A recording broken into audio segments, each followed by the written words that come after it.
Do, do, do.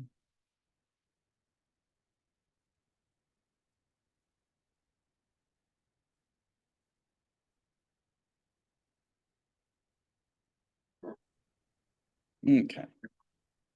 How's it going, Dr. Hurst? It's going pretty good. Right now, I'm trying to get all my ducks in a row. How are you guys doing today? Not too bad. Excellent, excellent. I'm not doing too bad myself. I think I picked up a virus while I was traveling last week. My pretty kind of nauseous, all sinusy, and lungs kind of irritated the last few days. It's like, yuck. Yeah, I hate that for you. Yeah, well, when we were traveling, so we had some university business last week. Took us to Chicago. So that's for the Academy of Criminal Justice Sciences. I think it's ACJS. I can never keep exactly the specific words for the acronyms because we got two big ones: ACJS and then ASC, the American Society of Criminology. Those are our two big national organizations, a common place where we share research and try to network and that kind of stuff. And so that last one was in Chicago, and on the way back, there were a bunch of people on our flight with all kinds of like, oh great, I know I'm going to be sick now. But there are worse things. Let's see. In terms of today's class, we're going to finish out chapter, I think this is 8, where we're dealing with critical criminology, and we talked a lot about how they use how this is used as a system or a paradigm. It's not really. I think it's more of a way to question the existing systems. That would be, from a functional standpoint, is like that. That's exactly what it is. If you use it as a system, it always ends up with the same kinds of results when you go that far. It's like that's your hard break right there for when it doesn't work. It can supplement. It can't be its own system. Too much authority and power. But we'll talk about Karl Marx in general today. We'll talk about the writings, him, and also show you some of the places where it comes in theory here in our field. That's actually I wouldn't say more useful, but you start to get away from the whole radical critical side of things. You start really delving into it, and that's where there's actually real value there. Not to say that at the bigger scale there's not value. It's just the danger there is such that real pause and concern if anyone starts espousing those ideas on grand scales. Let's see, things we're doing in here at the current time. We'll finish up this chapter. We'll do a review for exam 2. We're still working on papers. I know I've been moving slower on that. I can probably talk to you guys a little bit about that here and kind of give you an updated time frame and how things are moving forward now, because they are. Since it's exam papers, and wrapping up the semester, because we've officially passed spring break, so now we can start looking towards that end of the road kinds of things and where things go from there, which would be really cool. So last time we talked about this guy, Marx. Now, one of the kind of useful things that's like, if this were like a graduate level theory, I wouldn't just give you a text, I'd give you the original readings. I wouldn't just have you do the original readings. I'd have you fill in some of the spaces and actually go look up some of the people to see a little bit of the context of who they are and how they developed over time. Because you'll find that many of the authors here, you'll see them. There'll be some sections of the textbook where you see them mentioned a lot, but you might also see them again in another section kind of thing. And so what you get from that a little bit is, to some degree, it's the course of each individual's and personal lives and their influence, their writings influences, and that kinds of thing. Another idea is it's not really the people at all. It's about the ideas themselves. And so we'll talk a little bit about this in terms of the ideas there, because we'll see what the textbook gets you.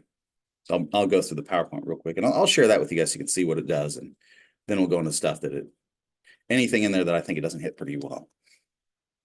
Okay. Share screen. It's going to give me this. Let's see if I can move this around so I can change without going off camera. I think I can do that. All right. So social conflict, critical criminology, and restorative justice. So there are positives and negatives associated with each of those things, but typically when we start dealing in this area, this is one of those where it's very, very, very much, I wouldn't say polarized, but find people who we'll do this exclusively, and those who won't get into those areas at all. But we'll move on from that. It's not moving. Let's try it. Okay, let's see if it moves now. It's still not moving. There it goes. All right. So when they say social conflict, they're talking about struggle for power in society. That's a very real conflict. And I can show you that, like I said last time, in writings from the last 100 years, we can see as there are changes in demographics, as there are changes in society, changes in cultures. The numbers thing is part of that power struggle. If I want to talk about that from historical context in our country, probably the big one would be in the last century would be the role of Roman Catholics, to be honest with you, because that was one that's going to type up right into population changes, birth trends in the cultural aspects, and the fact that it was structured enough they try to influence the law, which is where you see this come in, because they would quite literally use that as a group to influence the law. So you do have that group struggle there. Critical criminologists believe cause of crime can be linked to economic, social, and political disparities.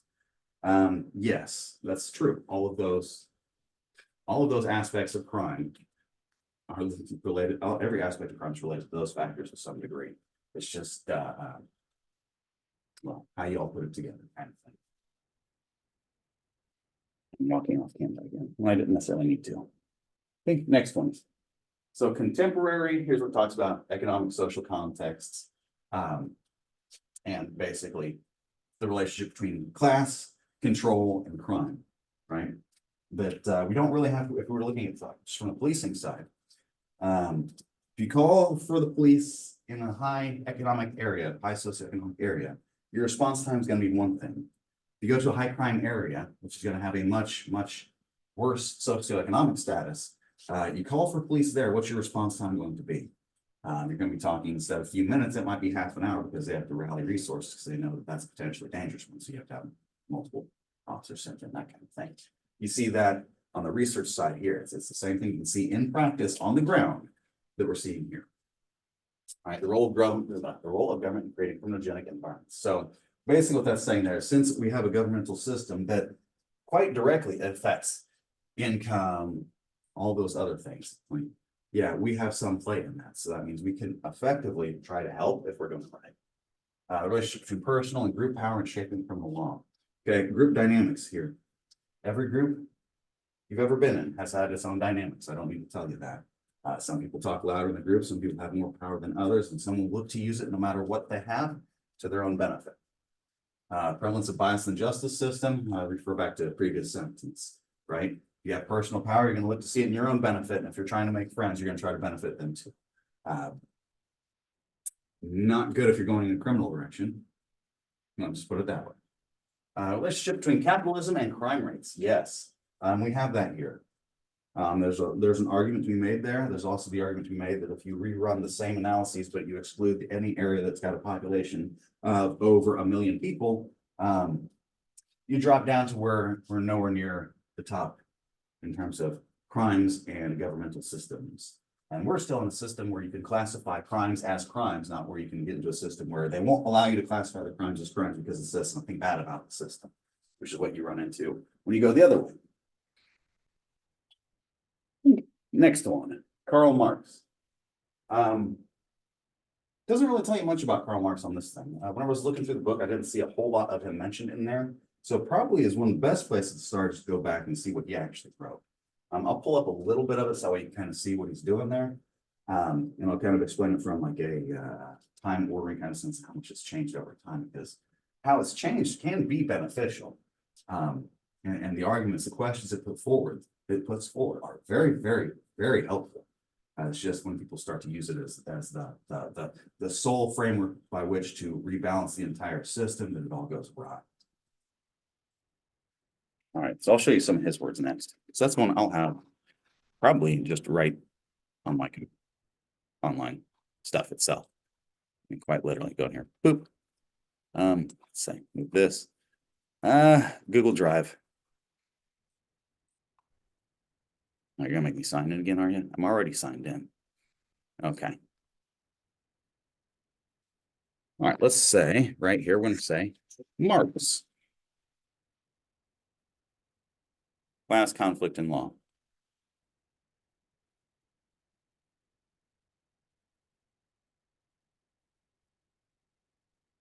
So there you go, class conflict in law. You can find other versions of it that are more detailed, but basically what you need to take from this is there's a few different classes of people to deal with. Basically what they do is they collapse those down. Where are they at right here? Here you go. The bourgeoisie and the proletariat. They also have another one that they tie into called the lumpen proletariat. If you don't know what those are, you should read that. Anything written by Marx where he talks about those. Read his actual writings and you'll see what he thinks of those. Basically what you start talking about is that no matter what type of structure we have, there's a hierarchy there that's established. And the value of that hierarchy is sometimes not present, because it is. It's one of those things that, well, hell, I mean, if you really stop and think about it, all of you had some type of experience with businesses, and you know which ones run well, which ones run down. They run poorly. Some of that's going to be in those that are producing the work. Some of those are going to be the management kind of things.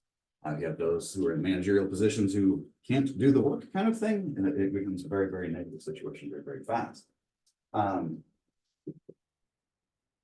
You guys already know that. But what you end up with is those are in the managerial positions tend to be higher paid, will have more control over those who are in subordinate positions. And then as a result, you have all the social strife that comes along with having to place people in hierarchical relationships, because that sucks. It's like just as a convention, that really sucks. The fact that we have to do that as people is just one of the things that, you know, binds society, that we have to do that because people have different specialties and different abilities, but balancing it all is extremely difficult. And this is one of the ways that they propose to do it. What? In the 1800s, not a good way to do it. Let's start out with workers, laborers. This is going to be one of the writings that's used to motivate people to make those changes, which sometimes can be good, but many times leads into a negative path. Here it mentions how might social control cause deviance, because anytime you're talking about this, whether you're talking about you have that control element. If you're dealing with power, you're dealing with control. So they're going to talk about control to some degree. And as you start having that, probably the biggest lesson there is prescription to the rules, right? Every system that we have, every organization that exists will have a series of rules that's established that it needs to operate by. Right? This is one of the ways that you can call those systems in question. Is how is it actually working? Very, very useful to do that. At the same time, if we have such prescription to the rules that it's causing something very negative to happen, we need to revise the rules. Here's a new criminology. What I want to talk about. Rights movements. Yeah, law, power, and crime. Yeah, here's where they start getting off into the tree side of it. I'm going to make this a little bit bigger, so you can start to see how these things relate, because it's not a straightforward thing. You can see, maybe it's Vold. I think it's Vold. I've got some writings on that. If you read it, they're really good. Bonger and Derendorf. I don't know if I've got their. I think I've got something from Derendorf. Can't remember. Bonger. We can see here social conflict, critical criminology, structural theory, instrumental theories, conflict-based theories. You got the leftist realism, feminism, power control theory, postmodernism, peacemaking, restorative justice. So all of these things, basically what they're saying is here's the essential tenet is that we have some inequalities in society, which we do. And to some degree, the system is something that produces those, which it does. And so we have to figure out a way to rebalance those things, follow history with this idea. Usually it doesn't go a good way, but sometimes it can. Here on our side, what you start ending with is theoretical developments that are actually useful. Here it talks about origins, that you start talking about economics, the gaps between rich and poor, and so on and so forth. We should get in terms of that. What do I want to tell you about that? That'd be like saying the Gini coefficient, Gini. If you've not heard of that, That's just one of the many ways in which we try to give a number to identify that gap between rich and poor. That's something you can look at quite directly. You can find it online for all, almost any country over time where they've done the numbers. You can see, okay, this number, which represents that separation, the distribution of wealth in society, is it tracking in a good direction where there's more equality, or is it something where more and more of those resources are pooling at the top end and more people are left with nothing? And so you can track those things, you can see it and how it functionally works. And it's a good way to start identifying problems. Okay, crimes. According to this theory, crime isn't anything more, well, I shouldn't say it that way. It's more of a political concept. It's not so much the action itself is criminal, it's who's doing it, maybe. Right? So long as you're the favored ones, you get away with it. So basically what you start using is, this is one of the great lanes in which, if you're going to study stuff that you see massive disparities that are very, very functional, real, you're going to tie into these theories. They do it in a different way, in a number of different ways. And so depending on the specific topic you get into, they'll focus on a few different elements or different aspects of it. And so I'll hit a few of those that we'll see on the theory side for us, beyond what the book goes up through, but we'll finish up this PowerPoint. I'll talk about those too. All right, so you're talking about human rights, racism, sexism, imperialism, and then basically you start talking about basic needs. Here's what you need. And one of those things is, if you don't have what you need, you get crime. Supranational criminology, war crimes. So these are other areas where they tie into those same kinds of things. So you can find people who will go and they'll study, war crimes off in different countries, or crimes against humanity, those types of things. They'll use this as their framework for understanding it, because it's for the areas that are experiencing these types of problems. It's probably best to look at it just from the power aspect, from the initial outlook,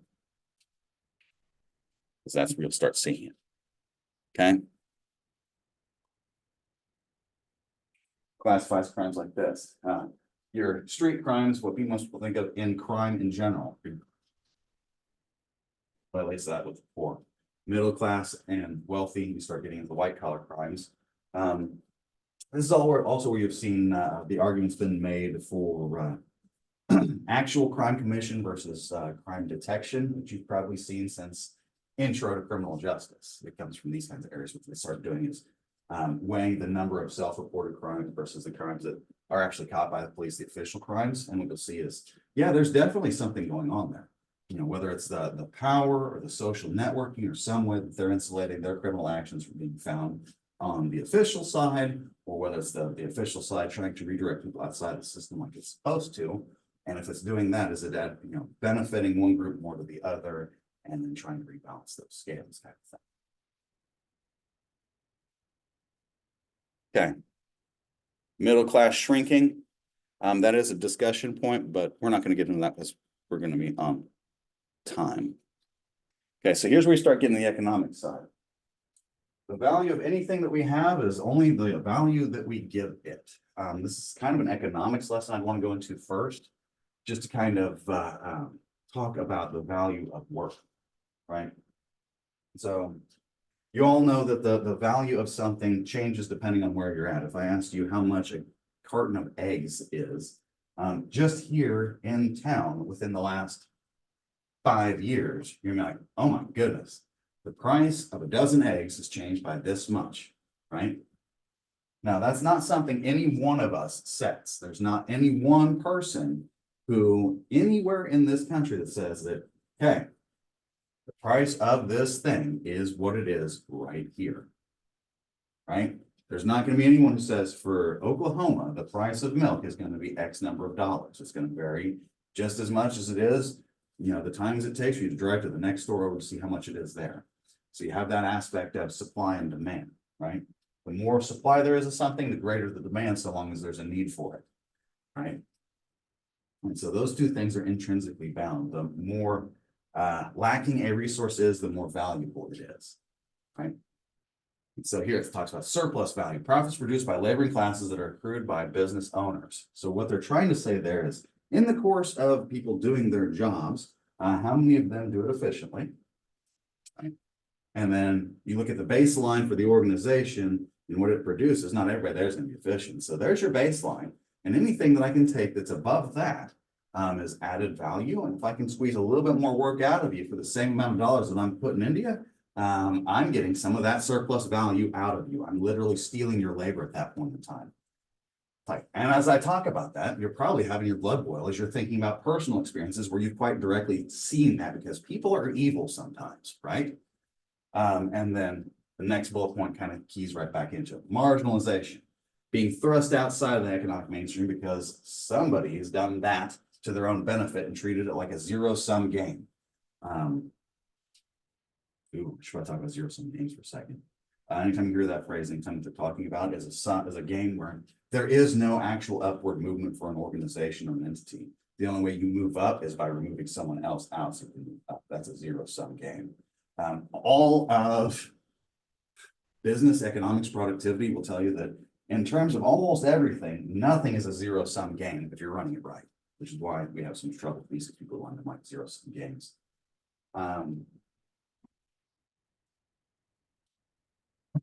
All right, cause of crime part 2, crime and social institutions.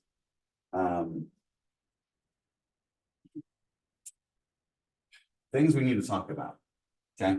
So the overlap with social control and this. So the closer you are attached to an organization, the more you are to abide by it, or in the other direction, the more it is to control it, and the changes there will affect you, okay? Class bias and racial oppression created the grave. So this is where the theory starts to take off from Marx into actual functional things in our field. If I say functional, I also caution you with anytime you delve into these things, because their nature is so nuanced and highly complex that most people will make arguments based off of very initial analyses. And until you get further into it, you don't really know.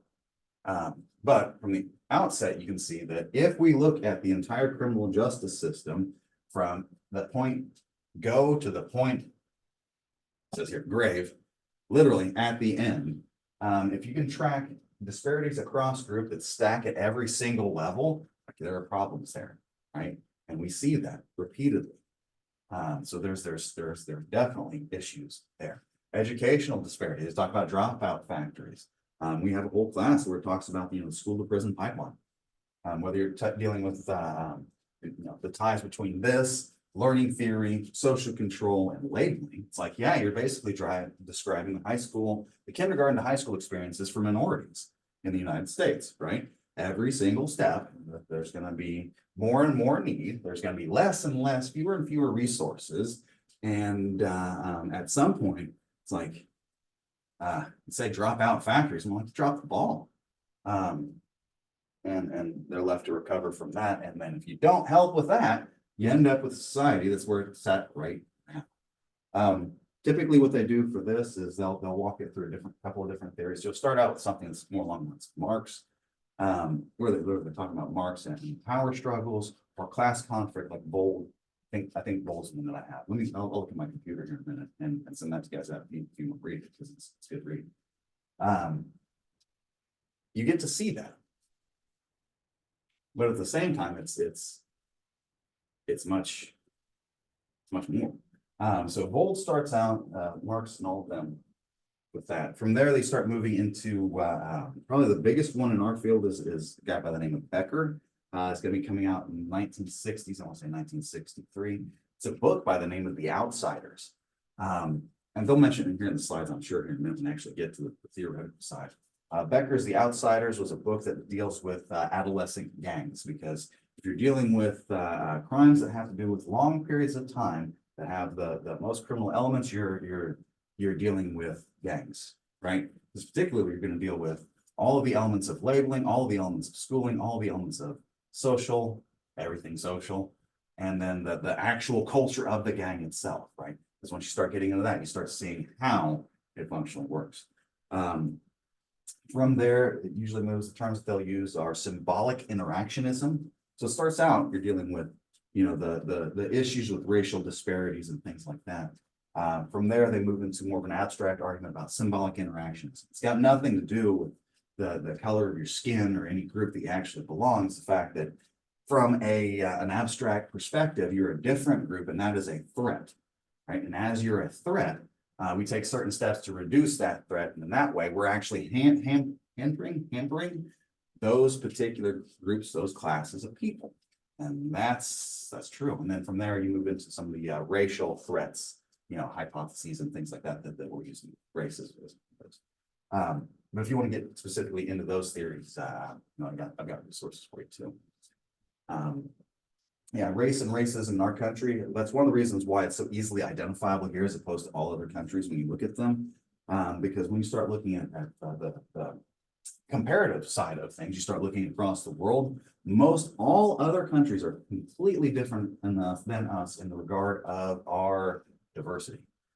We have people from all walks of life here, and we're able to live side by side. Most all other countries are basically I wouldn't say that they're universal, but if you look at the demographic characteristics of any other country, you'll see that when you look at that country, the native indigenous population will make up the massive majority, right? And that's not how this country has worked, but being here that we're in Oklahoma and Cherokee County, I don't need to explain that to you guys either, right? So that's going on. Okay, globalization. Here's where I start to look at a bigger scale type thing, since we're dealing with power and all of that. I don't do anything in terms of globalization. So this is an area I don't know all that much about. I don't. Basically, we start looking at it as, world economies and how everything fits together. Because at this point in time, we do. Like every single country relies on every single other country. That'd be like saying, here in town, you are reliant on your neighbor a lot more than you realize. Those types of networks, even from the economic standpoint, are such that you can't separate those things out. Growing to global dominance, vulnerability of the digital non-democratic. So, yeah, think about all the transnational markets and all the different directions where you're talking legal and criminal, and all of the different ties and all the different effects that it could have from that level all the way down to the street. You start getting some very, very big framework. State organized crime. This is an area where you can study these types of things. These theories work really well for that too. Whether you're talking about criminal acts committed by government officials, surveillance, violations of all kinds. Like this is one of those areas where you'll see it put most plainly, because at this point in time, you're not dealing with individuals anymore. We're able to start aggregating at least by groups and to see exactly what's taking place.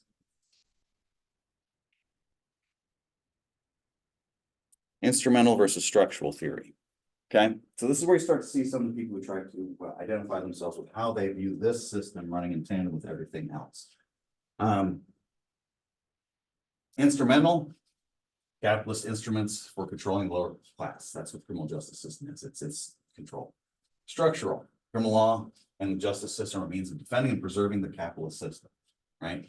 I want to say there's another section where we talk about functionalism. Are you a structural functionalist, or are you instrumental, something or other? Basically, it's how do you put these things together, and what's your conceptualization as to how it actually works, is what they're trying to get at here from a very, very broad perspective at this point.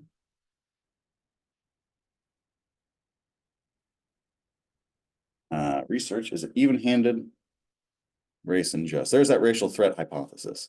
As the number of minority group members in the community increases, law enforcement becomes more punitive, right? And when we're talking about whether we're talking about labeling, control, or any of these other things, you'll see the same processes at work. Once there's a problem identified, typically what happens is as we're addressing the problem, we increase the scrutiny to a much higher level, and as a result, the dark hole that gets dug for whoever is falling into it gets deeper and deeper. Here's what I start talking about: some left realism. Crime is a function of economic inequality, deprivation, lack of support. Yeah, economic disparities and laid at the feet of crony capitalism. Yeah, so like I said, this is an area where there are different veins of research that people align themselves to. Be careful with the term ideology, because it starts moving very close to that. Critical feminist. Here's one in terms of left realisms or anything I want to say there. Not really, because there's truth to it. Where you have capitalism, where it's the bad kind of capitalism. It's no different than the bad type of communism. It's bad stuff and address. Critical feminist theory. Here's where they start identifying some of the baseline reasons why there is victimization, offending rate differences between men and women. Right. Here, what it says is patriarchy and those types of things. It's like, yes, those systems are in place. To some degree, we're working on fixing those. So depending on what time, what specific facet you're studying, where you're studying it at, maybe you'll see this, maybe you won't. But it's like, as just a baseline understanding, it's like we've got the social side of it, the power side of it, the biological side, just to this one right from the outset. Like when we're talking about biological stuff, first thing I identify are the physical characteristics of men and women in general, on average, automatically put males more towards aggressive crimes. Right? Whether you're talking about their levels of personal, psychological aggression or physical capabilities, on average, you start getting in that area. One of those things is going to be related to, hey, you've got a huge amount of power, whether you're talking physical or not, and how are you going to wield it, right? And if you're building off of thousands of years of a society that only recognizes one particular gender over time, it's like, yeah, that's going to be a problem moving forward. We do need to fix that. And there's still a lot of work to be done in that area. Power control theory. Yeah. Crime and delinquency are functions of class position and family functions. Does class give you the power, and does your family keep you under control? Journalistic families is what they talk about here. Is there anything else I want to tell you about that? Just be familiar with what this is. That first sentence will probably do it. Okay, domestic violence. So here's where you start to identify the problems with the systems. Here it mentioned since the 1970s. Domestic violence has only been considered a serious issue. Now, if this were like a legal course, I'd have had you read a number of cases that dealt with domestic violence and to see the reactions that happened in terms of the criminal justice system, the actors involved, and how it all played out. But I don't want to make everybody upset because that's what you'll see if you look into that. If you guys ever want to really get into that side and you're interested, let me know. I can start sending some articles that'll start up on researching that area. But typically what you start looking at is just from the outside, stuff you've already been familiar with. Violence Against Women's Act, right? That's one of those acts that first recognized that rape inside of a marriage is still rape. That's dated in like 1994, guys. That's not long ago. It's like, so that's how much of an impact those types of systems still have today. That'd be like me saying, oh, children, when were they no longer considered property, and how long has that tenant to treat them as property? How long did it stand, and how recently did we start to move away from it? You're starting to talk same kind of time frame. It's like these are all fairly recent developments, despite the fact that you think well, at least whenever I was in your shoes, I used to think it's like, why the hell don't we figure this stuff out like 100 years ago? Like this one seems simple. Right? No, it isn't. It's all highly complex, and that's part of the beauty of it. Peacemaking criminology. Purposes to promote peace and a just society. Punitive criminal strategies are counterproductive. So this is where you start to move more towards that restorative justice type of thing. If you can't tell, this is where, this would be another way to frame it in terms of people and their personal stances and that kind of thing.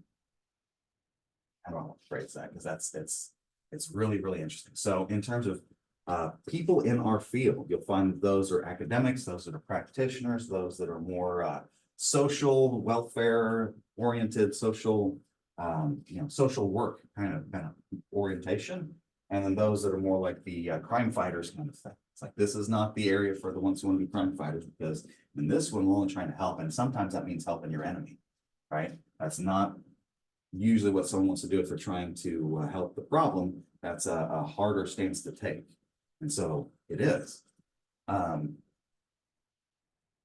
So there's a lot to get involved with that. Just from that outset, if you're going to take that more social stance of trying to help people, I mean, sometimes you're opening yourselves up to making the situation worse, which kind of explains where we're at in society, where you have, those who will throw around language like restorative justice or things of that nature, and whether it leaves a good taste or a bad taste in someone's mouth, because that's going to be some measure of their prior experience with that word and how they've seen it used and what kinds of actions they've seen those with the actual power literally take. Okay. Boom, they give you a nice little spreadsheet. Yay, I like things like that. Here it kind of points out a few of those major premises, their strengths, and what aspects they actually focus in on, which is useful because it kind of gives you an idea for, you know, what areas of research you want to delve into if you want to look more into that. The concept of restorative justice. Right? So focuses on the needs of victims, communities, and offenders. So they're trying to focus on making things better, restore the situation better than what it was in the first place. So they focus on non-punitive strategies to heal the wounds caused by crime. Sounds like flowery language to me. It really does. But when you get into it, it actually has some substance to it. One of those aspects they talk about is reintegrative shaming. Typically, Braithwaite's the one that gets cited most for that. What you're talking about there are the things that we do to people to make them reconsider the gravity of their actions. This would be like a reintegrative shaming thing that would be non-criminal in nature, would be something like you've seen on, well, I've seen on YouTube again. How many of you have ever seen something like there's a guy standing out on the street corner, he's wearing a sandwich board and it says something to the effect of, I have done X, and it's just so that way he's out there standing with whatever crime he's done publicly visible and people get to honk and laugh at him, right? Common ways you see on social sites, like, okay, husband, wife, who cheated kind of thing. But we do the same kind of thing over here. We're going to do something that's going to make you quite visible and make you feel bad for the fact that you did this. That way you realize that you knew better from the beginning and now we won't have that problem again. Maybe that's kind of the general idea. Whether or not it works, that's questions to be later on down the road. Think process of restoration. Redefine crime as a conflict among the people involved and its constituencies. Here they talk about sentencing circles. They're literally talking about getting everybody in the room and forming a circle and talking. That reconciliation process is a big part of it. The problem is with it, you have to get into the wills of those involved, and how many people are going to say that they have all the will in the world, but not actually do anything and want to change it all. That's why it doesn't work as well sometimes. Once we figure out how to control people's will, it'll be a very dangerous world. Challenges of restorative justice. Is it political or is it treatment? As of the current time, I'd say it leans more towards political in the social realm where it's talked about the most. But over on this side, it ideally starts to identify problems that we can start to address. It would be on the treatment side. But right now, it's really hard to keep those areas separate because how many people delve off into the research on their own? That's your guys' role in the future. This is one of those areas that you'll have to help people to understand better. Okay, be wary of cultural social differences. There's no definition of restorative justice. Balance the needs of the offenders, the victims, and family in the short term. Yeah, so basically everything's a question. Just like with every good theory, it should always be a question. Okay, and that's the end of that slideshow. How are we doing on time? We're about 30 minutes into it. Okay, any questions? None so far. Okay, so I realized last time I lectured you a lot about the history of this and Marx and all of his ideas and what it's done, because it is a very, very, very sad story, because every time you encounter it, you'll see the same thing. It's people will have that resounding feeling within inside them that these problems are solvable, because in theory, they should be. In theory, it's just some numbers on the paper that if I make a few changes, I can start to benefit people quite directly because I'm using all the knowledge available. What it ends up being is an experiment with individuals, and what happens when you give them the keys to the kingdom, right? Give them the keys to the kingdom, they'll turn it to their personal hell. And that happens over and over and over again because it's too much for any one person to do. It's literally why I brought up the fact it's like you go and buy a carton of eggs or a gallon of milk. Here, the town over in Tulsa, you're gonna get three different amounts. And even within the same town, whether it's you go to the gas station, the Walmart, or the grocery store, you're still getting three different amounts. And we're gonna have someone, any number of people who are going to come in and regulate that so that way everyone can afford it. And we're still going to have enough left after all so that way everyone has it. Well, if that's the case, why do we have a dollar figure on it in the first place? We should just give it away. We don't do that because it doesn't work. Right? And so that's why I have so many problems with this one whenever it comes up. There's a lot to get out before you can actually get into the real conversation. And that's basically what it is, you know, anytime you're dealing with this, it concentrates so much power within such a few number of individuals. Essentially, it's just one at a time. That anyone who's got any evil in them whatsoever watches that evil takes over, because it will every single time. But that's about enough of me ranting about that. You're one of the few professors I've heard like openly bring up the negatives in great detail of these ideologies and how dangerous they can be. And I really appreciate that, especially when some professors seem to like give positive undertones to the Well, implementation of some of these more. yeah, well, and that's part of it is that it does have a capacity for really, really good things. But at the same time, there's some really, really, really significant problems. If this were a methods class, what I go into next are the methodological issues, because just in our field, in the last, I think, 3 years, we had a series of major retractions because the person who was pumping out publications, one, he was fiddling with the numbers, which is, oh my goodness, you don't do that. And two, even the arguments he was making were not great. If you find racialized effects, to jump to say that it's something like an institutional bias or something like that, it's like, be very, very careful of that, because you're kind of inferring intent. And it's like, okay, at that point in time, you see this portion of the institution. That's not going to be any one officer's or any one person's unless you get in and you see, because it could be, yeah, you got a whole bunch of officers who are very racist, or you could have one administrator who's like, well, I don't like these numbers. It's going to be good for my career if these numbers go up. Let's send you guys over to this minority area. They're not going to complain much, and no one will really care if they do, right? Because that's what people do. They're lazy.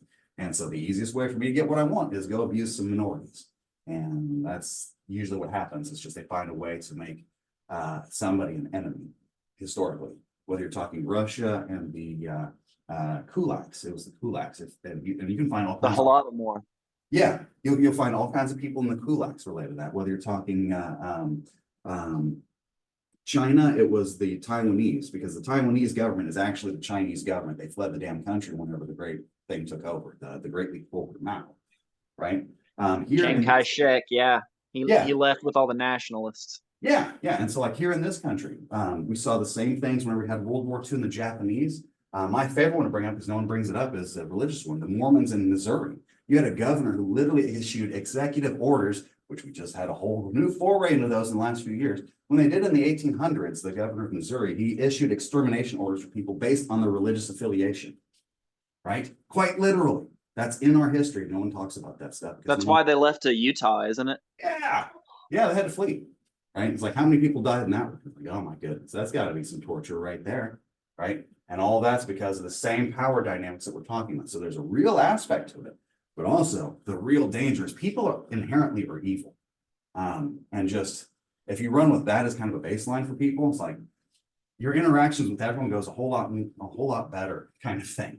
And when you start delving into stuff like this, you have a whole lot of major pitfalls you can avoid, because you start looking at, okay, here are all the bad things that people can do if given these positions. And that's that tenet right there. We got to manage these errors because we don't want too much power because of how massively wrong it can go.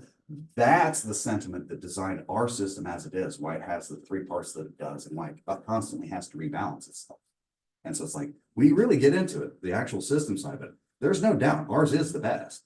And those other ones that people put forward, it's like they've got some good things going for them, but the danger there are so massive that all you need to do is say the number of deaths within the last 200 years associated with that idea is on the same scale for human war in all of human history, right? That alone should make everybody just stop and just hold on a second. Let's play with that idea for a second before we move on. But that doesn't typically happen. People have a lot of hubris. That includes me. Always watch out for my ego. If I start talking outside of the box or anything you got questions about, ask questions, because I might be just blowing out my ass. It's like you'll run into that with a lot of people. Most of the time you'll find that's not the case with me. But always ask, because you want to know for yourself, right? Now I'm ranting. But with that, we'll do a review for the next exam, next class. It'll cover chapters, is it 5 through 8 or 4 through 8? I don't remember. Wherever the chapter 1 or exam 1 ended, the following chapter all the way through chapter 8. We'll do a review next time. and then we'll make the exam due 1 week thereafter. I'm moving slowly through your guys's submissions and getting stuff aligned for the term paper in here, because basically what I want to do for you all is to set it up so that way, if you've had methods, great. We can work on some stuff either during the summer or over next year if you want to develop an actual research project. Or if you've not had methods, if you go into methods in the fall, we'll have a research project waiting for you. We can actually start playing with real numbers. And in short order, what I'd be looking to have you do is within the following couple months is, do you want to start traveling for the university and presenting kind of thing? Because that's how you start to get your research out there. That's how your research grows. That's how you start social networking, and you get access to basically everything criminal justice has to offer you. And so those will be future directions that we'll be moving going forward. Cool. I was going to ask you, Dr. Hurst, when is the absolute latest we would need to have an intro submitted? I'm late on it. I'm not gonna lie to you. Probably by Friday, because I'm Okay. moving slow. Because right now, Okay.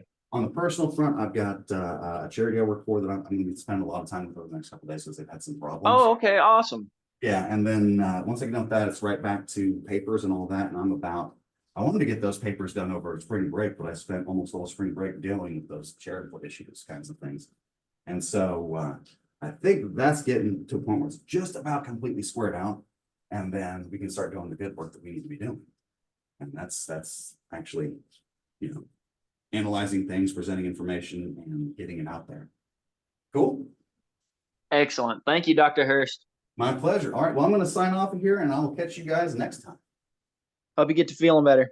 Yeah, me too. My stomach's killing me. All right. Bye. See ya.